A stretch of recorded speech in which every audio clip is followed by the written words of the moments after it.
这回天又塌了，以后电池坏了还怎么修啊？就这2天啊，有2个修理工因为私自解锁了新能源电车的电池，获利5000大洋。这2个哥们被判了6个月，真的罪孽深重。这案子对所有电车车主咱都很有借鉴意义，一共有3个方面。第一呢，就是解锁电池，这是什么意思呢？就是先普及一下。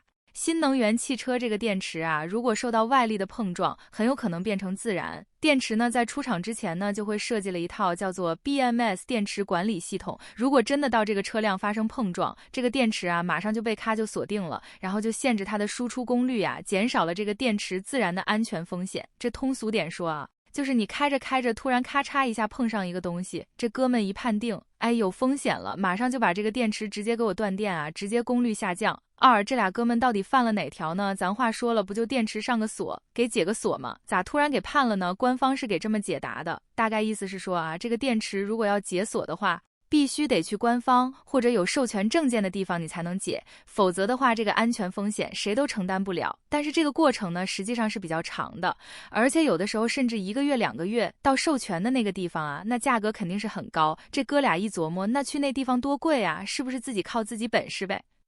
所以啊，就靠着自己自学的研究的呀，各种电气电路啊，这个维修知识，再结合自己聪明的脑瓜，结果还解成功了。电池芯片一顿读写，一顿篡改数据，所以明白咋回事了嘛？他就是把人家的这个整个电池管理系统，包括这个防火墙给解锁了。最终呢，是叫做破坏计算机系统罪3所有权的思考。你们有没有这种感觉呢？就这俩哥们干的事啊，我举个例子，就像我们小时候搞那个386和486那种台式的老式的电脑，有没有人知道？都是超频使用啊，而且现在的电脑也都是啊，什么 GPU 咔咔超频呢，我自己买的芯片，我自己咔咔超频使用没毛病吧？但是车这电池好像不是那么回事儿啊，厂家有主控权呢，动不动就可以远程锁定汽车的动力电池。那要等到5年8年之后，尤其是脱保之后，那我要修咋办呢？咱就说新车有的时候有个词儿叫锁定，咱也就不太介意了。但是你说如果5年8年之后你再来个锁定，本来能开500公里，咔整成锁上一下就开400公里，个人解锁还担着法律风险，那不是扯淡吗？这个车企包括电池厂商的这种知识产权也非常理解，私自解锁的有很多的弊端和风险。但是我要说但是了呀，首先车归我了，那壳子是不是归我了？包括电池是不是也归我了？实际上车里边数据啊，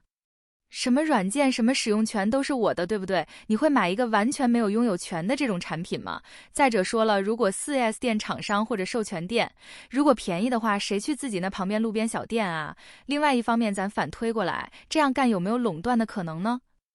你知道新能源厂家为了不让你去第三方修理厂维修有多狠吗？车企们一边在拼命卷售价来卖车，一边却在暗箱操作控制售后板块的利润。这是怎么回事呢？先声明这条视频呢没法点名否则很快就会下架了。最新消息不少新能源厂家已经开始学特某拉，要求供应商往各种配件里边加芯片写车架号了。那什么意思呢？原来我们修车换个配件，比如换个大灯，换个空调泵换完就能用，立马就能开走。但是几年以后可能大部分的配件必须得先匹配才能使用。但谁能匹配呢？只有白名单内的授权门店才可以，而第三方的修理厂是没办法的。那么老粉都知道特某拉已经率先的限制了维修模式，那些专修特某拉的已经死了一大片了。而我们有些国产品牌厂家呢，青出于蓝而胜于蓝，比如要求先得在4S店开了工单才能销故障码，甚至你要诊断这个数据都给你限制读取，想快速诊断都没门。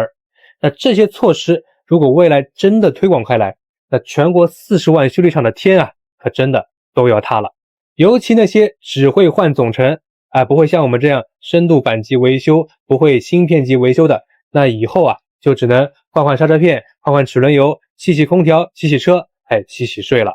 那更悲惨的，我相信是我们广大的新能源车主吧，想便宜点修个车可就难喽。这个社会套路真的是层出不穷，花10几万买的电车居然不含电池，你见过吗？新能源的网约车频频被厂家远程锁店锁速，危险操作背后暗藏5万块钱的电池买断协议。兄弟们，最近成都数百名网约司机称购买车时被骗，一开始没有告知电池的问题，在办完手续才通知他们还有5万块钱的电池使用费，这不是妥妥的诈骗吗？兄弟们，他不是在欺负社会的底层人群吗？还是说这是资本在测试以后，新能源车要实行车电分销了吗？是拿这个事情来测试市场的反应情况吗？不管是资本还是车企，你们这样做考虑过后果吗？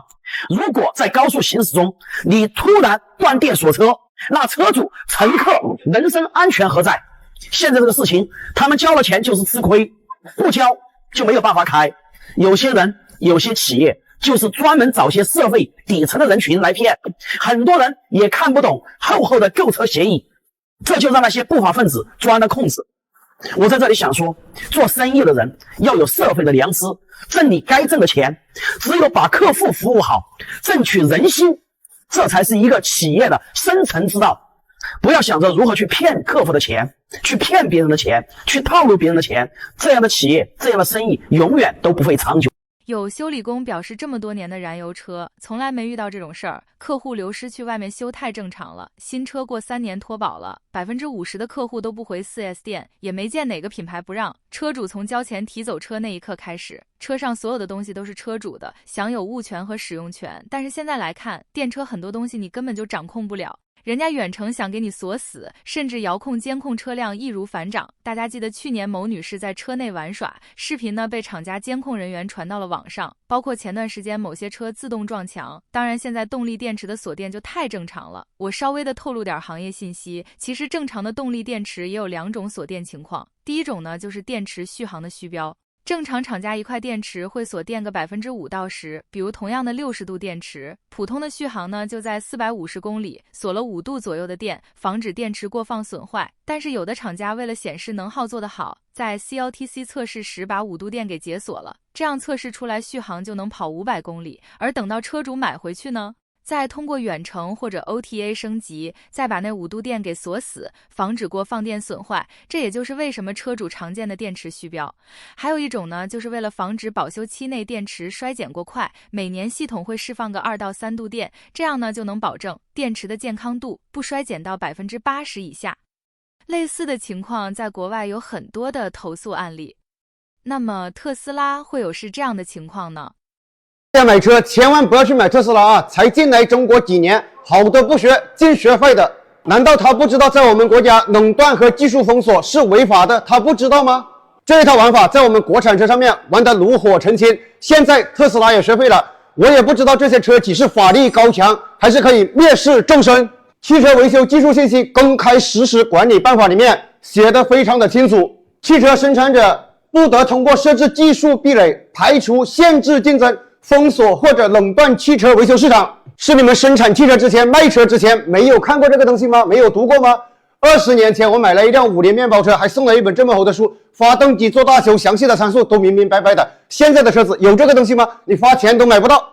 这个视频大家可以收藏、点赞、转发。各大主机厂如果要发函给我的情况下没有问题，先看一下你们在欧美的市场，你们在全球的市场是不是也是这么办的。如果你也是这么做的，一视对待的，你可以来找我。特斯拉嘛，刚来中国的时候不了解行情，还没有这么封锁，对不对？这2天嘛，他也学会了。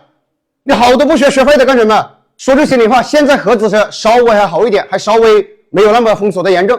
国产车的话，基本上你什么都拿不到。我也不知道各大主机厂，你是认为我们的管理者不知道你们这种行为叫封锁吗？还是你真的可以只手遮天？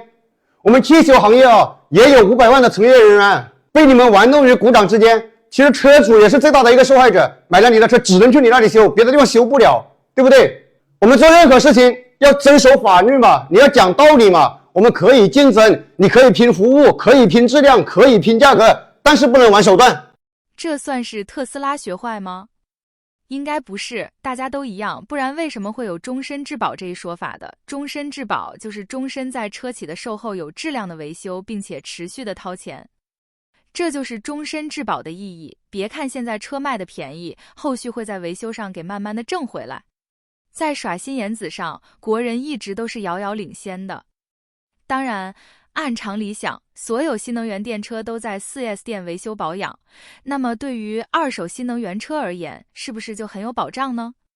有二手车贩子表示，咱们买二手车其实最担心的一个问题呢，就是怕买到事故车。其实这件事儿如果在10多年前，特别是燃油车，就这件事儿啊，事故车太多了。因为有很多像社会的修理厂也好，包括很多 4S 店也好，修车的手法比较精，对吧？那叫什么精修？你气缸塌了呀，大梁弯了呀，我都给你修完以后跟新车一样，当板车就卖给你了，你也是当了一台原车原版的车给买回来了。但是结果回来你发现呢，哇，这是一台事故车呀，气囊全都崩了。但是现在的新能源车，如果说同样出现了严重的交通事故，好吗？气囊都蹦出来了，这种情况下，这台车基本上就算是报废了，无法修复了。为什么这么讲？就是现在的大多数新能源，比如说像特斯拉呀、蔚来呀、理想啊这样的车，一旦发生严重的交通事故，气囊一弹，马上高压电就锁死下电。那下电就是为了防止车辆自燃嘛，对吧？这个下电的过程，这个远程软件全都知道，也就是厂家，门儿清就这件事儿。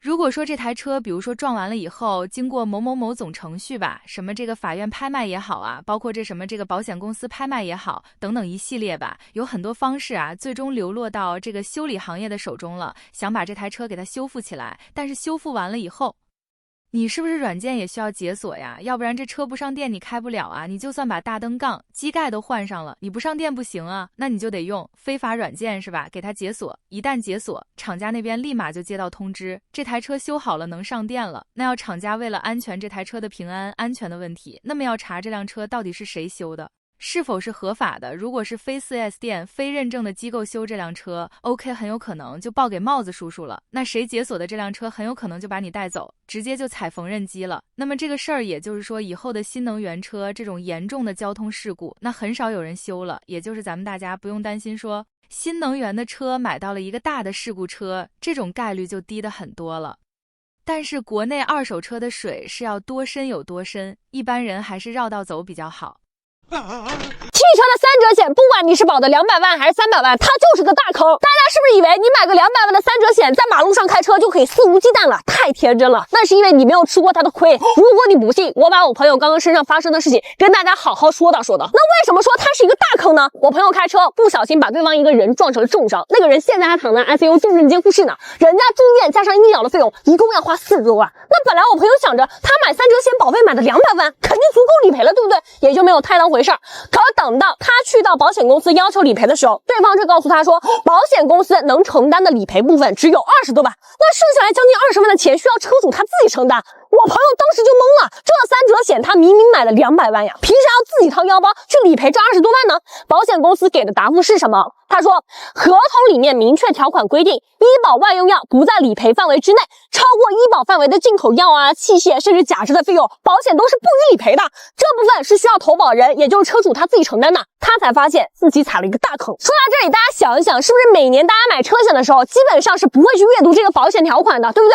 而且我们平时开车上路的话，也不会发生什么交通事故，也就是说，不出险，你肯定不会知道这些赔付的规则，对吧？那像这种情况，我们以后该如何去避免呢？今天舒田给大家支一招，买车险的时候一定得用上。其实非常简单，就以后你买车辆保险的时候呢，多买一份这个医保外医疗费用责任险，就可以报销所有的医疗费用了。那有人就会问了，为什么我买保险那么多年了，从来没有人给我推荐这个险种呢？这个险种它保费就几十块钱，但是保险公司它是不会主动给你推荐这个险种的，它的保费很低啊。而且发生理赔的时候呢，保险公司是要承担全额的赔偿的，业务员又没有什么提成，所以你明白了吧？如果我们自己要求买这个险种的话，那么保险公司呢，它是必须要接受的。所以你看，除非这种事情我们亲身经历过车险理赔，不然绝对不会有人告诉你这个车险套路的。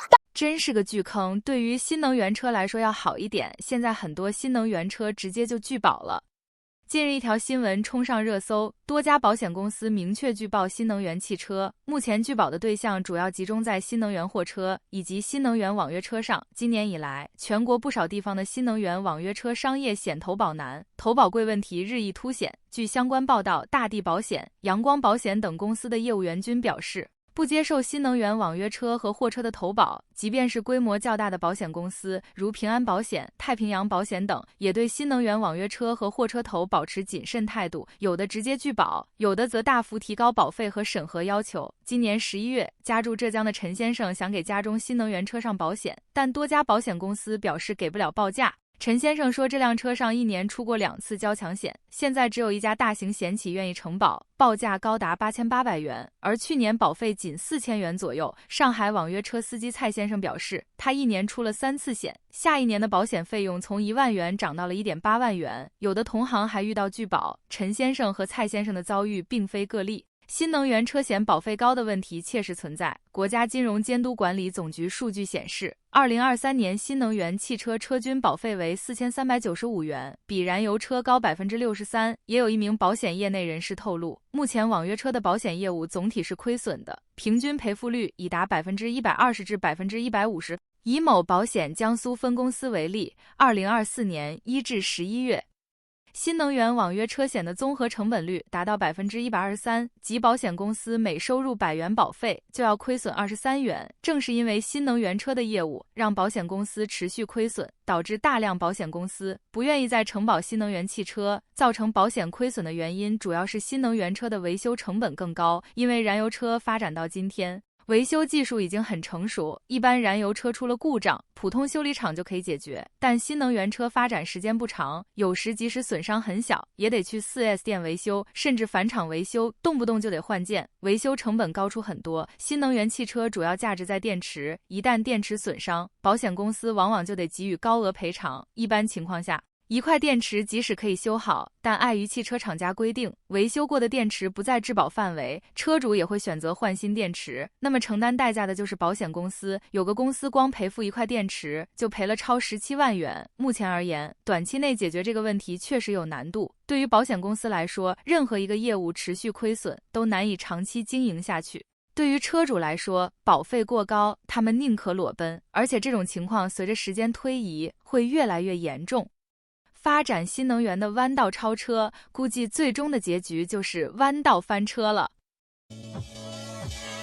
知道共产党员是不可以在寺庙烧香拜佛的吗？我国宪法有明确规定，每一位公民都有宗教信仰的权利，宗教信仰自由不适于党员群体。因为中国共产党的性质决定着共产党员的信仰是共产主义，应该是彻底的唯物主义者和无神论者，应当坚定的与科学真理站在一起，坚决反对一切封建迷信活动，比如我们常见的烧香拜佛或者算命看卦之类的。如果说党员信仰宗教或者参与迷信活动，容易助长迷信之风，将会受到党纪责任的追究。有人说烧香拜佛是风俗不是迷信，对此你们怎么看？